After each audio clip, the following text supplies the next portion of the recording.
Hi mga biyan, previously, nag-semi-loop tayo at pinuntahan natin ang bayan ng Buena Vista, Guimaras. Siyempre dumaan muna tayo sa Roro Wharf na matatagpuan sa Hordan na tinaguri ang gateway to Guimaras.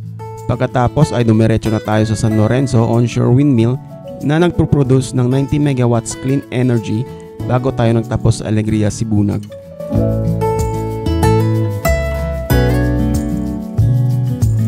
This time, mag-overnight tayo sa Andana Beach Resort na matatagpuan sa bayan ng Nueva Valencia. Bisitahin natin ang Balaan Bukid na isang chapel sa tuktok ng bundok overlooking Guimaras Strait in Iloilo City. At bisitahin na rin natin ang Guimaras New Provincial Capitol na ginawang inspirasyon ang Greek-Roman classical architecture.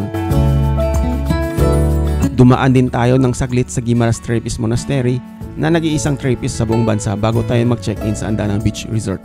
Tara at samahan niyo ko ulit sa part 2 ng ating adventure sa probinsya ng Guimaras. At kung bago ka lang sa ating channel, don't forget to like and subscribe para sa future adventures natin. At tara, umpisa na natin.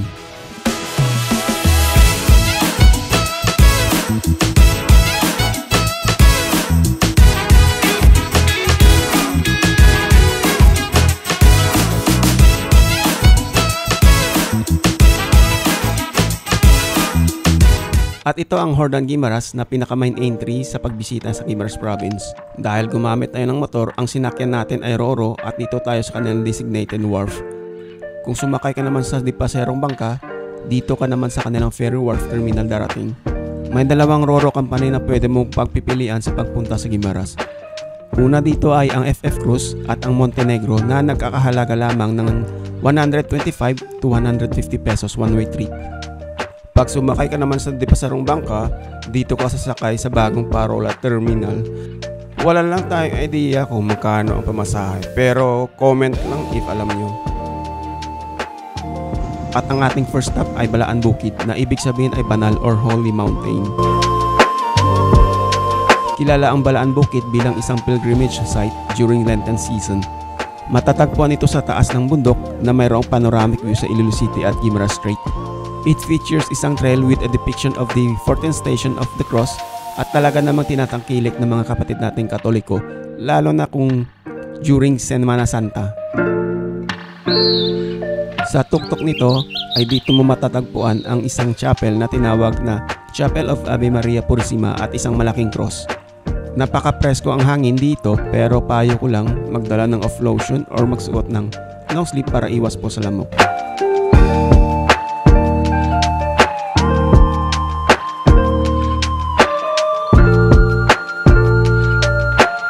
Then after this, pumunta tayo sa kanilang bagong provincial capital na hango naman sa Greek-Roman architecture. Saan ko kaya nagaling? Davao, sir, Davao. Davao, okay, Davao, welcome. 2, 3. Isa sa mga bagong destinasyon ng mga turista ang kanilang new provincial capital na matatagpuan sa San Miguel, Hordan or locally known as Alibon. Dito rin pala ginanap ang kanilang Mango Festival at concert ground noong last May.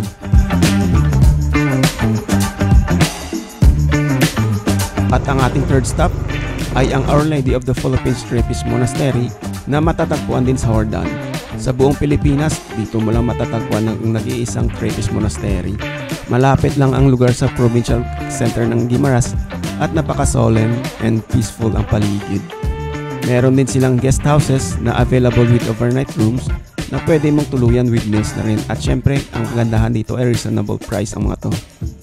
Isa sa kanilang hanap buhay ay ang pagtitinda ng kanilang sariling gawang produkto na mabibili mo sa kanilang gift shops tulad ng mango jams, jellies, candies, mango flavored piyaya, and even mga souvenirs.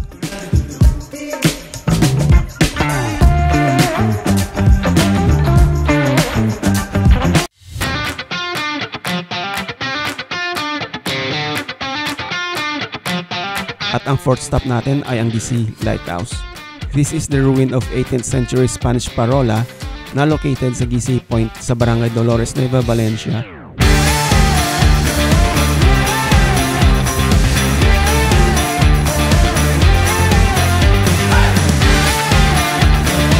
Ang unang tawag ng pangalan dito ay Faro de Punta Luzaran and ito na rin ang second oldest lighthouse sa buong Pilipinas.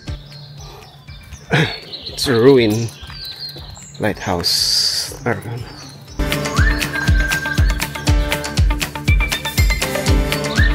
Okay.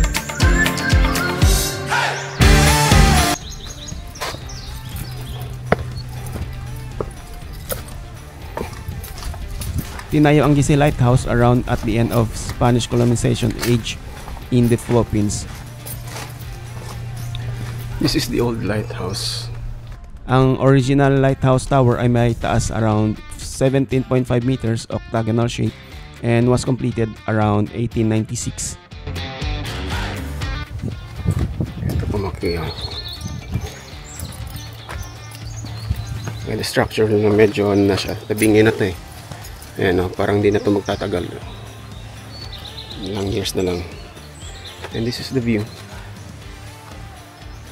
Walking distance lang, you can dip agad sa beach resorts. I remember during our college days, wala pang mga establishmento around this area, and you can only pay entrance fee around 20 pesos per head with free cottage na.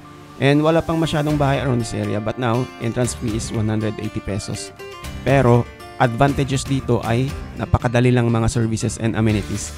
Mayroon ng magandang parking area, overnight cottages, at pwede ka na rin magpaluto if trip mo.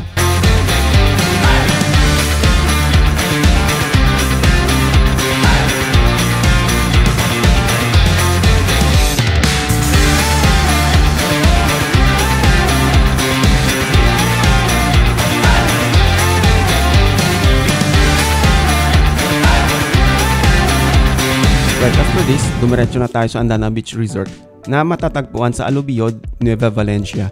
Kumuha tayo ng isang beach pad room na nakaharap sa dagat.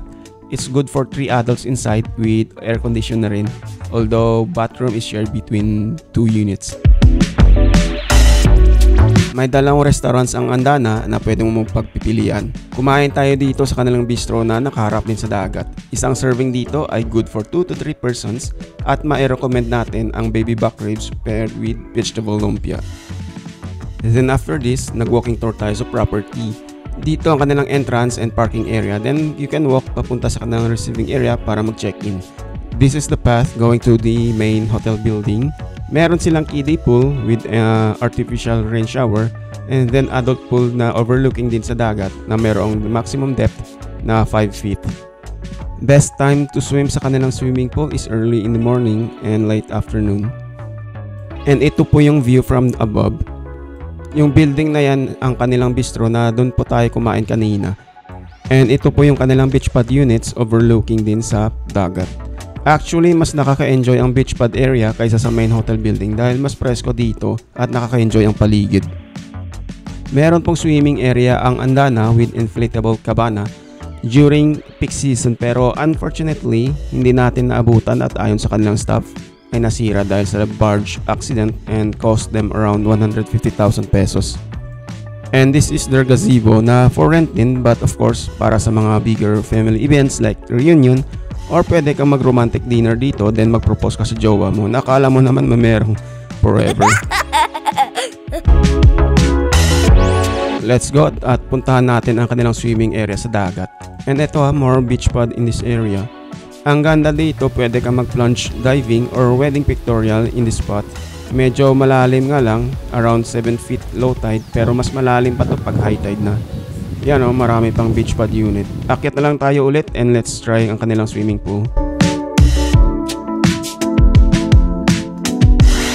Going back, ayan sa taas na structure na yan ay ang kanilang observation deck pero hindi na tayo nakaakyat. Time check around 6 PM at mag-tour tayo ulit, night version naman. And kakain na rin tayo pero this time sa kanilang main restaurant sa taas. Ito ulit ang kanilang night view sa main pool. Medyo malamig na maligo pero nakaka-enjoy naman. I think the pool will close around 9 PM. And ito yung na-mention natin kanina about artificial rain sa kiddie pool.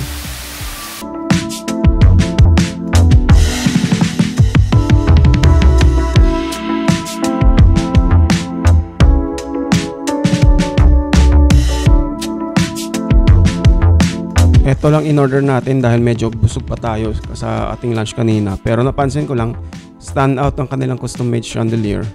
Alright, so let's do one more walk around this time. From the main restaurant naman tayo, and we will do a recap sa mga lugar na dapat mong puntahan if bibisita ka sa Guimaras.